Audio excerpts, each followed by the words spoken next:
സർവമായ എന്ന ചിത്രം കഴിഞ്ഞ ദിവസമായിരുന്നു 100 കോടി ക്ലബിൽ ഇടം നേടിയത്. പ്രതീക്ഷിച്ചതിലുമുപരി നിവിൻ പോളിയുടെ ഉജ്ജ്വലമായ തിരിച്ചുവരവാണ് ചിത്രത്തിൽ നമ്മൾ കണ്ടത്. ബോക്സ് ഓഫീസിൽ തകർപ്പൻ പ്രകടനം തുടരുന്ന സർവമായയുടെ OTT വിശേഷങ്ങൾക്കായി കാത്തിരിക്കുകയാണ് സിനിമാ പ്രേമികൾ. ചിത്രത്തിന്റെ ഡിജിറ്റൽ അവകാശങ്ങൾ വിറ്റുപോയതായ പല റിപ്പോർട്ടുകളും വന്നിരുന്നു. പ്രമുഖ OTT പ്ലാറ്റ്ഫോമായ ജിയോ ഹോട്ട്സ്റ്റാർ ആണ് സർവമായയുടെ ഡിജിറ്റൽ സ്ട്രീമിംഗ് അവകാശങ്ങൾ സ്വന്തമാക്കിയിരിക്കുന്നത്. വലിയൊരു തുകയ്ക്കാണ് ഈ ഡീൽ നടന്നതെന്നാണ് റിപ്പോർട്ടുകൾ. തിയേറ്ററുകളിൽ ഇപ്പോഴും വലിയ തിരക്ക് അനുഭവപ്പെടുന്നതിനാൽ തന്നെ ഉടനെ OTT റിലീസ് ഉണ്ടാകില്ല എന്നാണ് ഏറ്റവും പുതിയ റിപ്പോർട്ടുകളിൽ പറയുന്നത്.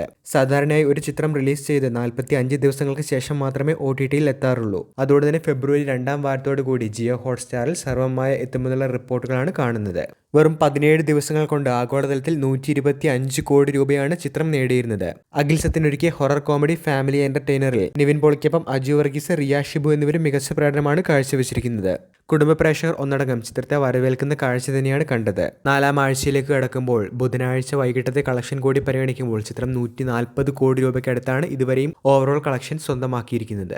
റിലീസ് ചെയ്ത 10ാം ദിനമാണ് ചിത്രം 100 കോടി ക്ലബിൽ ഇടം നേടിയത്. നിവിൻ പോളിയുടെ കരിയറിലെ ആദ്യ 100 കോടി ചിത്രമാണിത്. വലിയൊരു ഇടവേളയ്ക്ക് ശേഷം നിവിന്റെ വമ്പൻ തിരിച്ചുവരവായാണ് ചിത്രം വിശേഷിപ്പിക്കുന്നത്. മലയാളത്തിലെ ഹിറ്റ് കൂട്ടുകെട്ടായ നിവിൻ പോളിയും അജു വർഗീസും ഒന്നിക്കുന്ന 10ാമത്തെ ചിത്രമെന്നുള്ള പ്രത്യേകതയും സർവമായയ്ക്കുണ്ട്. ഫയർഫ്ലൈ ഫിലിംസിന്റെ ബാനറിൽ അജയ് കുമാർ, രാജീവ് മേനോൻ എന്നിവരാണ് ചിത്രം നിർമ്മിച്ചിരിക്കുന്നത്.